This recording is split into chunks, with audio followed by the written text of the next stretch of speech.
YouTube? It's your boy Pre. You tune into another episode of Full Court Invest, where you know we're applying the investing pressure. I want to appreciate y'all for tapping in with me today. This channel is designed to explain the market in the most basic and simple ways, and also through real life examples as well as sports and things of that nature.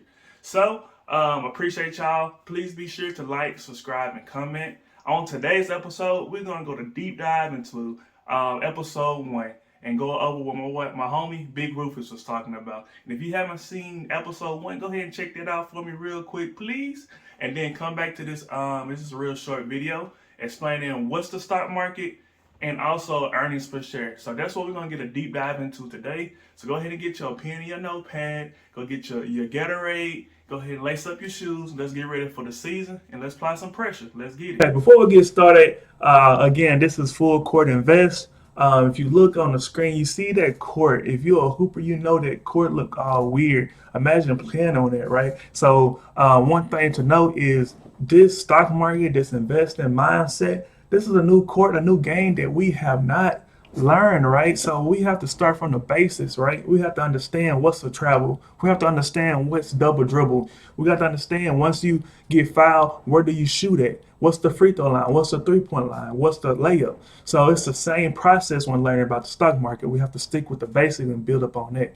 Whenever you started playing basketball, whenever you thought about basketball, and think about where you at now, you had to learn and you grew into your skill set or to your body, as many people say, and the game start to slow down for you. Same thing with the stock market investing. But we all know the first thing, and whenever you hooping, one of the key things is not about the physical part, it's about the mental, right? My coach used to always say, I think he used to say, I forgot what percentage he used to say, I think it's like 80% of the basketball is mental, right? So it's the same thing, getting a mental shift because the mind is so powerful. So we have to train our mind first about this investing world and this new sport before we do anything else. It starts with the mind. So a lot of things that you probably think you know or was told, it might not be correct. And I just encourage you to challenge and research those things because that's where I started my journey off is learning what money is and how we should view money. So that mental shift.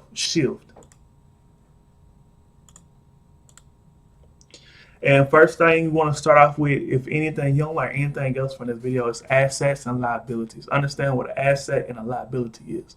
In the simplest form, the way I look at assets are things what you own. Things that you own are also brings you value. Liabilities are things that you owe. Maybe it's a car note or XYZ. Things that doesn't bring you value. Something that something you owe. And then equity is the capital profits and losses of those things. So I just want you to think about the assets and liabilities that you currently have. When was the last time you bought an asset? When was the last thing that you bought that made you money consistently? That's the type of mind frame you want to start to look at and view things. You want to look at money different. Money is not just money, right? It's a tool to get you to where you want to be, right? And think about liabilities. Things that you owe, what you paying on your debt, things like that. And also think about, it could be your time. Which friends are bringing you is an asset that's bringing you valuable information or is valuable to you, and which friends is a liability to have that friendship. It might be family. So keep that in mind because your time is an asset. But if you wasting your time, it becomes a liability, right? So that's the key thing. That's the first thing to start with is your time. Think about your time. What's an asset for your time, and what's a liability for your time? Some people are liabilities, maybe liabilities in your time right now. Some people might be assets. So start to look at things of that nature. What's bringing me value? All right. And also, I start to notice is as growing up, we kind of think about liabilities as something that we need or we just want, but it should be assets that we chase. A lot of people say, I'm chasing the bag. I don't care about the bag. I'm chasing these assets because these assets gonna make money for me, and I don't have to do no chasing. They're gonna do the chasing for me when they buy it, when I buy those assets. And that's the mental transformation that you want to have. And one of my favorite quotes that I have is, "We do not work to pay bills. We work to buy assets. We buy assets to no longer have to work." So if you chasing bills, if you chasing this bag to pay your bills, that's just a think about the last person that think about one person or two or three people that you know that work hard all their life and the 9 to 5, they paid bills and was wealthy. I'll wait. That formula do not work. It does not work. Now it may work for a few percentages, but it's not gonna work for everybody, right? It does not work. We have to buy, we work to buy assets so we no longer have to work. And then we pass those assets down to our kids and our kids' kids. Again, going back to that mental shift. One thing that Rufus talked about, he got on to the young man about was Big Rufus said, "I know you know what a story is because you bought some J's last week." And this going back to the mental state that we have to change. No longer you want to be a consumer. Now I'm not saying anything wrong with buying J's or treating yourself, but understand when you're a consumer and an owner, because when you buy assets, you become an owner. Everybody say, "I want to be bossed up," but they don't have no assets. You don't own anything to be a boss. That don't make sense, but you buying J's to Nike. So the people that own Nike shares, they the boss because you paying them, right? So if you want to be quote unquote bossed up or the boss, buy assets. You can't be the boss if you got liabilities, right? So that's the way you want to view things. Everybody only bossed up, get some assets, buy assets. What's the last thing you bought that gave you some kind of return, right? So that's how you want to view things. No longer we want to be consumers. We want to be people who buy assets. Some of the liabilities that we might not even think about is like such things like cars or nice rims or speakers, things of that nature. I'm not saying anything wrong with that, but understand that's a consumer. Do that really mean bossed up? I'm not. It could be if you pay it off, but even if you pay the full car off, understand that's a depreciating asset. The asset doesn't increase in value in most cases. So just again, we mentally shifting our mind from things that we may think equals wealth or may think equals a boss. Is assets, not things. We don't want to be consumers. Credit cards, right? So again, if you paying off credit cards, I'm gonna get it on credit, or you buying those J's on credit, that's liabilities. Something you owe. Even furniture. So if you got furniture and you got those things like furniture and you paying whatever you get store you getting it from, that's a liability. You're owing on that, right? And even with that, that's a depreciation asset, right? It's depreciating.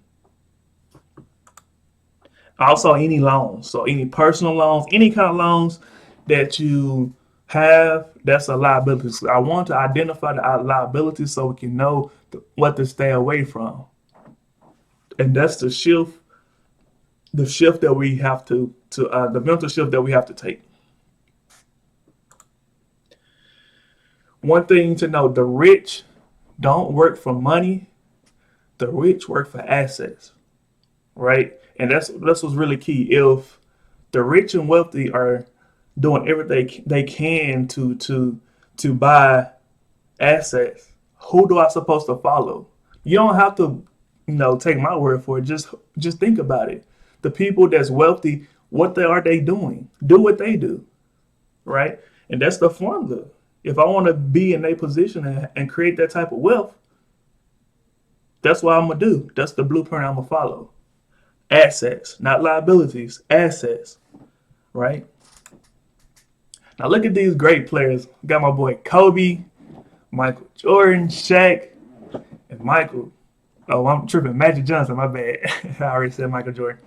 Um, Look at them. I on purposely, they are some of the best. They the best hoopers, right? And I purposely put them not in their jersey because these are amazing investors. Think about the capital and the wealth that they have built. They didn't just hoop, right? They bought assets. And if I want to, just like when you hooping, you want that shot like Kobe, you want that post move, the dominance like Shaq. You want to be able to see the vision like Magic. That's the same way you should do on the financial side. I want to invest like Kobe. I want to invest like Shaq. You know, Shaq is on every commercial.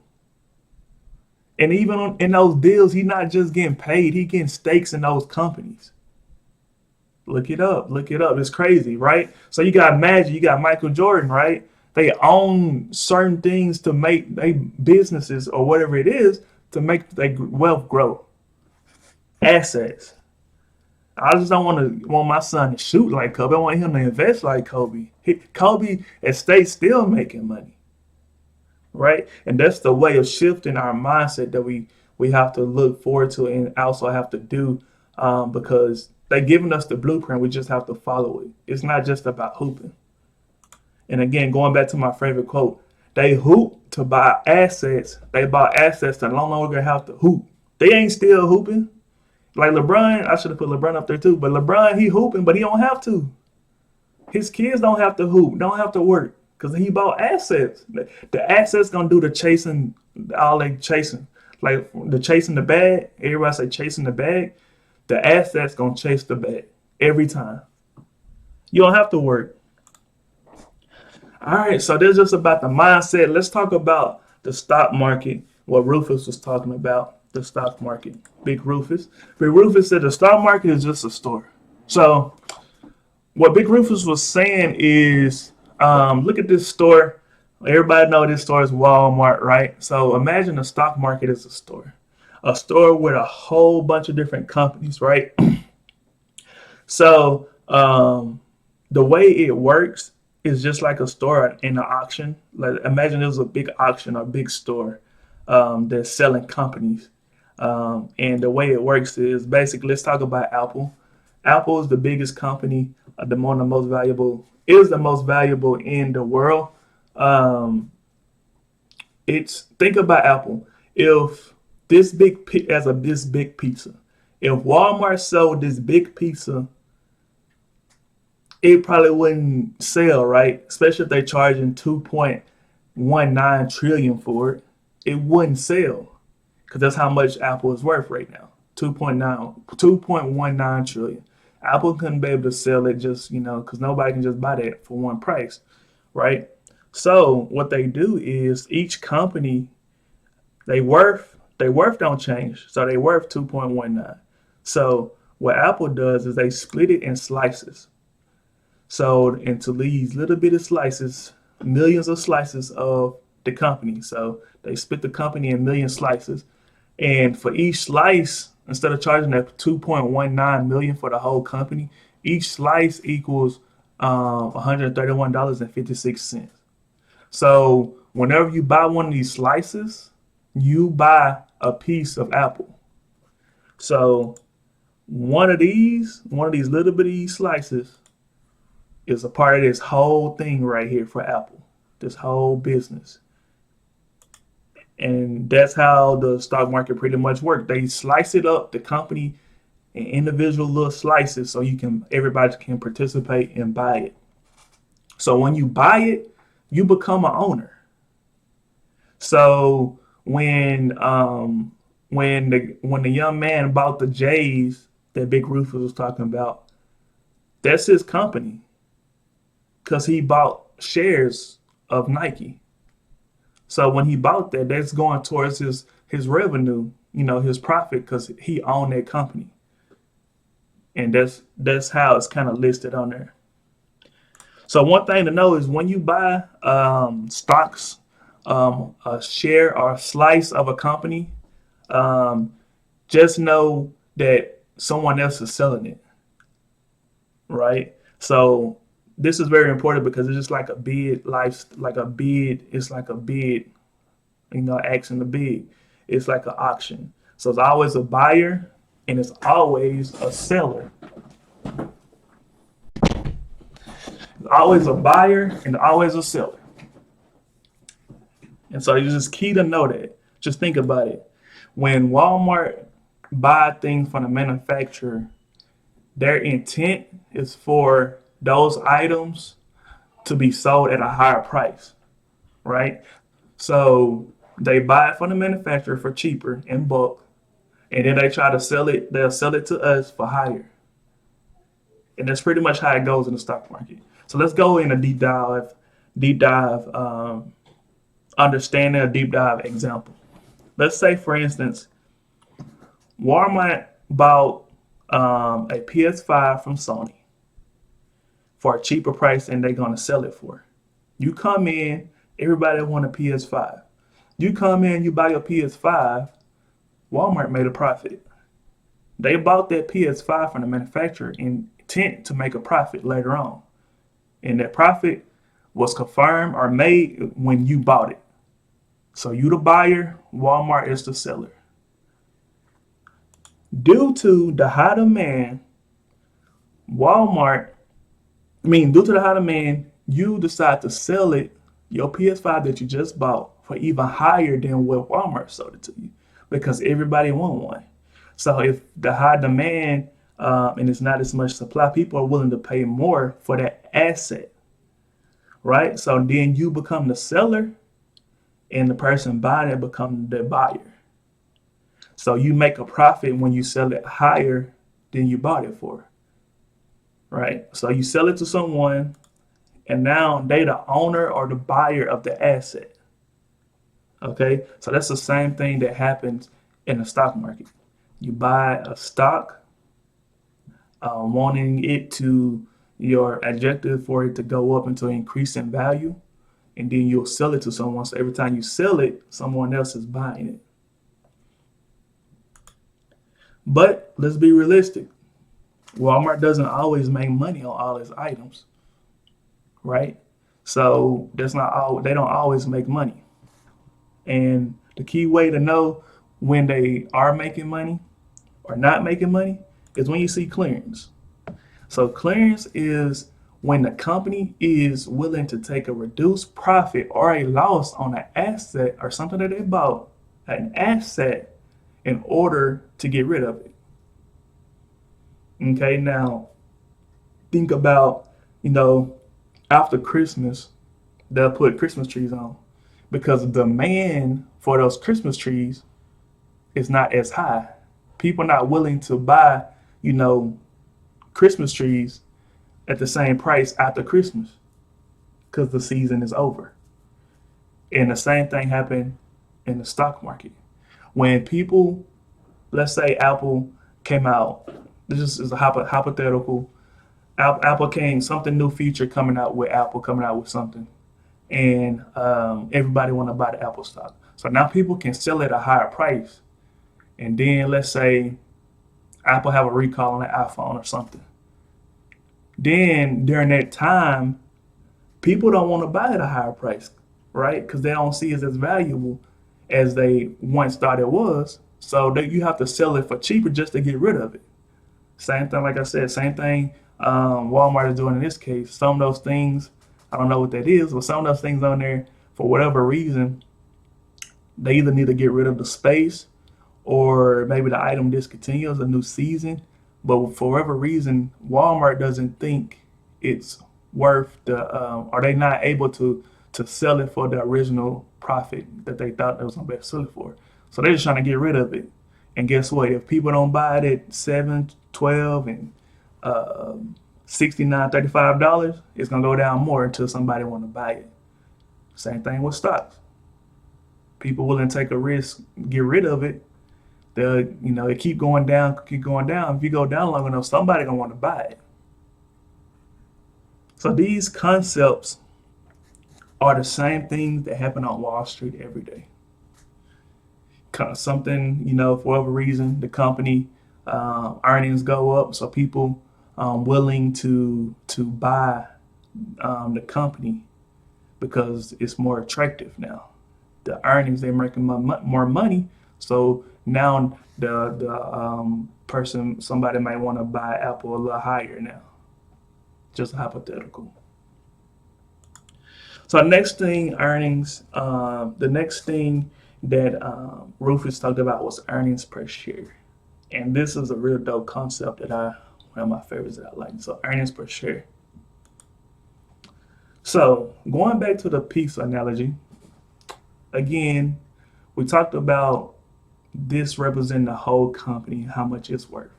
So now think about this pizza representing um, the amount of profit that they made, right?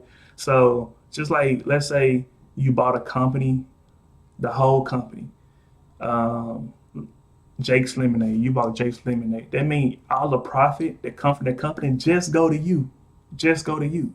So if you own the entire Apple, 90,000 in 2000. This is an example. Not they make way more than this, but 90,000 in 2021 would be yours. But that's not the case in the stock market. They put up in slices. So yeah, in this, let's say going back to the 9 shares, let's say Apple split it, all the shares in the world, there's only 9 shares of Apple in the world, 9 slivers of ownership that you can buy. So they made 90,000 in this example in 2021, and you divide that by the total amount of shares, since there's only 9 shares in the whole entire world, and you got a profit of 90,000 of that company, then you divide that up, that'll be $10,000. So that would represents your earnings per share. You just divide the total earnings by the amount of slices of pizza that they have, and that's how you get the earnings per share. So in this case, it's 10,000 earnings per share. So when you buy a stock and you really want the earnings per share to grow, because if that's growing, that means the company is making more profit and the company is growing.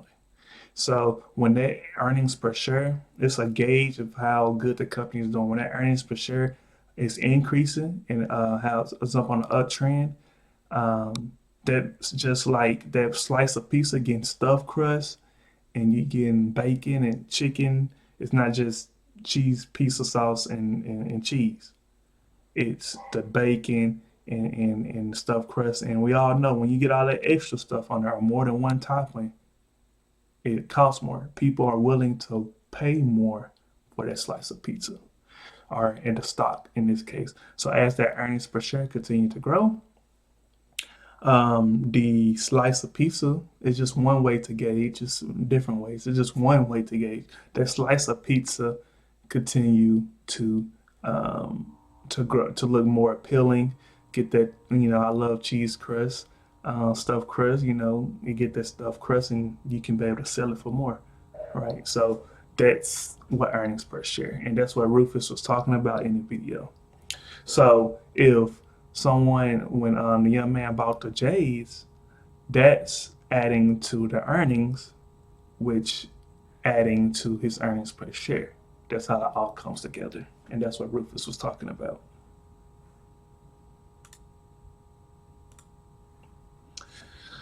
And this is just a seed to be planted for the future.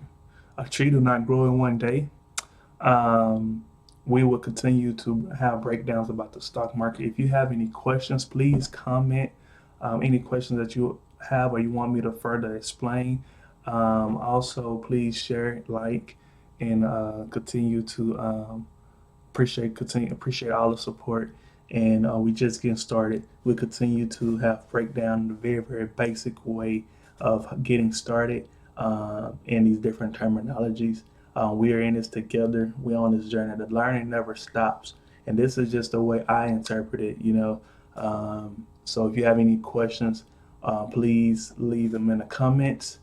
Please like and share. Also, we will be doing live streams as well. So please, whenever you subscribe, hit the bell so you know when we're going live, to have the different market updates and giving my opinion as I continue to learn, because I'm on a journey myself, and I just appreciate y'all rocking with me.